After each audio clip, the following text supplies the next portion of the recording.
আসসালামু আলাইকুম। কেমন আছেন সবাই? আশা করছি অনেক ভালো আছেন। আমরাও আলহামদুলিল্লাহ ভালো আছি।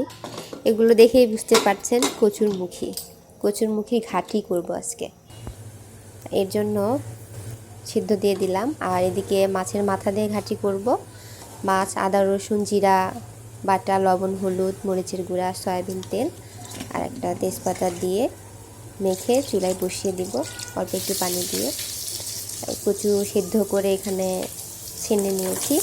এখানে মশলা কষাচ্ছি, পেঁয়াজ, তার সাথে দারচিনি, তেজপাতা, একটু গোলমরিচ, সামান্য একটু পানি দিলাম যাতে তুলে না যায়। এরপরে একে একে বাদবাকি মশলাগুলো দিয়ে দিয়েছি।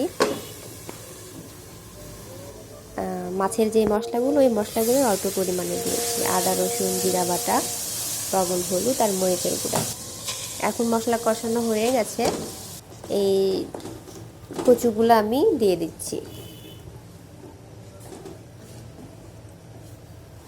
কচু দিয়ে এখন একটু পানি দিয়ে ভালো করে এটা একটু সময় নিয়ে আস্তে জাল দিয়ে কষাতে হবে।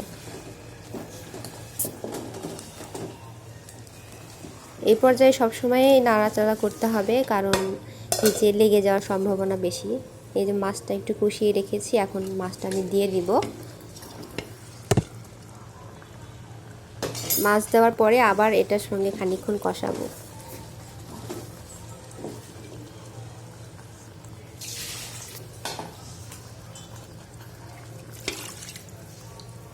এখন একটু ঝোল দিয়ে দিব। ঝোল দিয়ে ভালো করে কষিয়ে ঢাকনা দিয়ে ঢেকে আস্তে আস্তে এটা জাল দিয়ে উঠতে দিতে হবে।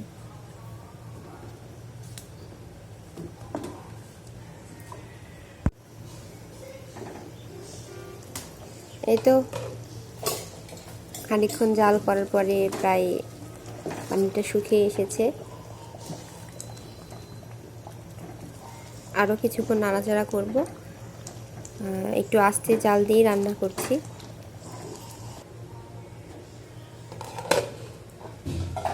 ঝোল দিয়েছিলাম, এখন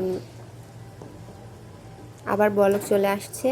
ঘাটি আসলে একটু কষিয়ে কষিয়ে রান্না করলেই টেস্ট হয়, সেটা যে কোনো ঘাটি।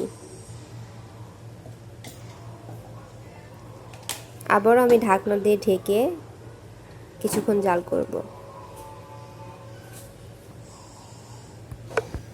হয়ে গেছে প্রায়। এখন আমি জিরা গুঁড়া দিয়ে নামিয়ে ফেলব। ভাজা জিরার গুঁড়া দিয়েছি। মাছের তরকারিতে ভাজা জিরার গুঁড়া ভালো লাগে।